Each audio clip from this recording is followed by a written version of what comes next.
Peter Pan, Chapter 3. An Invitation to the Neverland. Alas, the 3 night lights blinked and went out almost as soon as the children fell asleep. But now there was another light in the nursery. It was 1,000 times brighter than the night lights, and it moved swiftly around the room in search of Peter Pan's shadow.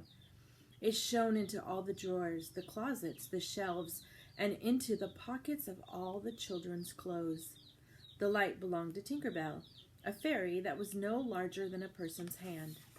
She was dressed in a costume of leaves that was full and square and sparkled with silver fairy dust.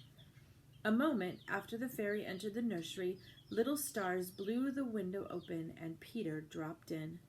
He checked the 3 beds to make sure the children were asleep. Then he called softly to Tinker Bell, "Do you know where they put my shadow?" She pointed to the chest of drawers. Peter opened it and grabbed one item of clothing after another, tossing everything onto the floor. Soon he found his shadow. Peter Pan had never been separated from his shadow before, and he imagined that it would simply attach itself to him. When it didn't, Peter flew angrily into the bathroom and tried to stick it on with some soap, but he failed. Now Peter was frightened. He sat down on the floor next to Wendy's bed and began to cry. His sobs awakened Wendy, who sat up in bed. "Boy, why are you crying?" she asked, not feeling a bit scared at the sight of the stranger in the room.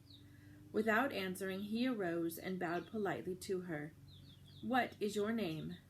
"Wendy, Mariah, Angela, Darling. What's yours?" "Peter Pan." "I knew it! I knew you'd be Peter Pan. But is that your whole name?" she asked. "Yes," he replied, thinking for the first time how short it was. "I'm so sorry," said Wendy, Mariah, Angela. "It doesn't matter," Peter gulped. "Well, where do you live?"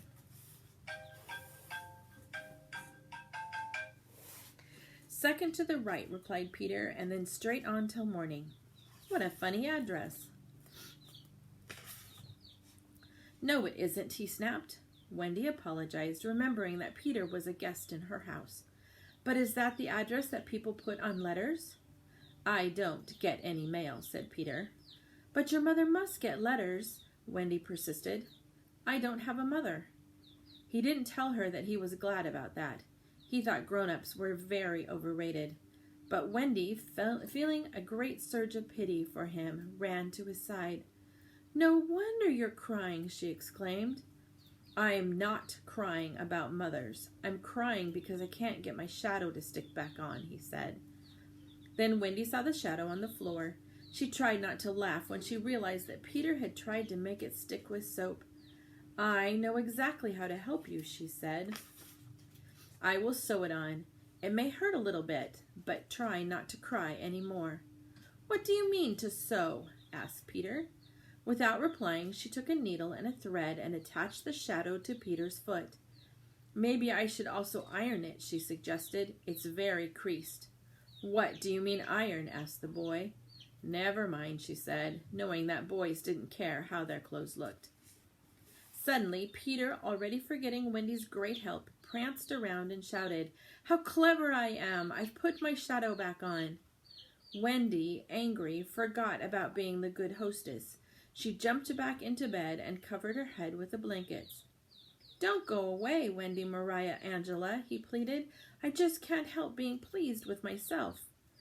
When she still refused to come out, he tried flattery. "Wendy, you know that one girl is more useful than 20 boys." Wendy could resist neither his voice nor his praise. She peered out from the covers and a few minutes later moved to sit beside him on the bed. "What you said is very nice," she began. "Now I'd like to give you a kiss, if you don't mind." Peter, not knowing what a kiss was, held out his hand. Wendy moved her face toward Peter, and he simply dropped an acorn button onto her hand. She moved her face away and said that she would be pleased to wear his kiss on the chain around her neck. Little did she know that wearing that button on the chain would save her life one day. "Now that we've been introduced," she said, changing the subject, "tell me how old you are." Peter squirmed and looked uncomfortable. I don't know, he finally replied, but I am very young. This boy was certainly full of mystery, Wendy thought. I ran away from home the day I was born, Peter continued. It was because I heard my father and mother talking about what I should become when I grew up. You see, Wendy, I don't ever want to be a grown-up. I want to be a little boy always, and to have fun. So I ran away to Kensington Gardens to live with the fairies. Wendy stared at him with fascination. She had always stayed very close to home and never had a chance to meet fairies. Peter, feeling sorry for her, told her all about them. There ought to be one fairy for each boy and girl in the world, he concluded, but lots of children no longer believe in fairies. Every time a child says, I don't believe in fairies, a fairy somewhere falls down dead. Speaking of fairies, I wonder what happened to Tinker Bell. Wendy clutched Peter's hand. Do you mean there's a fairy in this very room?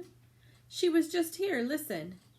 The only sound I hear is like bells tinkling, said Wendy. That's Tink, exclaimed Peter, and that's fairy language. But it's coming from the drawer. I do believe that I shut Tinker Bell in the drawer when I grabbed my shadow. He opened the drawer, and the fairy flew out, talking rapidly to Peter. Wendy couldn't understand a word of the conversation, but she could tell that Tinker Bell was angry. Don't worry about her, said Peter to Wendy. I told her she could be your fairy, because you are both girls, but she still wants to be my fairy. Wendy and Peter were sitting in the armchair now, and she kept bombarding him with questions. Where do you live most of the time? She asked. With the Lost Boys, Peter said. Who are they? They're the children who fell out of their baby carriages when the nurses weren't paying attention. If they weren't claimed by their families in 7 days, they were sent far away to the Neverland. I'm their captain. Oh, that must be lots of fun. Yes, said Peter, always plotting his next move, but we're sort of lonely. There are no girls to keep us company. Girls are much too clever to fall out of their baby carriages. I think it's perfectly lovely the way you talk about girls, said Wendy. I do wish to give you a kiss. She leaned toward him and planted a kiss on his face. Then she let out an awful scream. What happened, Wendy? It felt like someone was pulling my hair. It must have been Tink. She is really naughty sometimes, and she says she'll do that to you every time that you kiss me. Peter stood up and walked toward the window. Don't go, Wendy cried out. I will miss you. Peter stayed a while longer, but Wendy was disappointed when he told her that he came to the nursery window not to see her, but to listen to the stories that her mother told her before bedtime. I don't know any stories, he said. The Lost Boys don't either. Stay, Peter. I know lots of stories. Well, then come and tell them to the boys, he declared, drawing her toward the window. You know I can't go with you, she protested, although she was pleased that he had invited her. What about my parents? And anyway, I can't fly. I'll teach you. Oh, she murmured. Peter, sensing that he could persuade her, pressed on. I'll show you how to jump on the wind's back and fly around and talk to the stars. Oh, really? And you'll meet the mermaid. Oh, how I'd love to see a mermaid. Wendy was so excited she felt that she could hardly keep her feet on the floor. You could tuck us in at night, Peter continued. None of us has ever been tucked in at bedtime. And you could sew our clothes and even make pockets. None of us has any pockets. Knowing that she could no longer resist this adventure, Wendy asked Peter, would you teach John and Michael to fly too? Peter wasn't that interested in the boys, but he agreed, and their sister quickly woke them up. Then they all grew silent, the way children do when they hear sounds from the grown-up world. Nana, who had been barking unhappily all evening, had suddenly stopped. Hide, quick, said John. Someone's coming. Liza the cook entered the nursery holding Nana on a leash. Liza was in a very bad mood because the dog's constant barking had disturbed her work in the kitchen. She had finally decided to bring the dog to the nursery to see for herself that the children were all right. But Nana, standing in the doorway of the dark and silent room, was still suspicious. She tried to spring away from Liza, but the woman would not let go. She took the dog back to the yard and chained her to the tree again. After Liza returned to the kitchen, Nana made a mighty effort to get free of her chain. At last she broke it. She raced full speed to number 27 and burst into the dining room where Mr. and Mrs. Darling were seated. Sensing immediately that something was terribly wrong, they followed Nana back home without even saying goodbye to their hostess.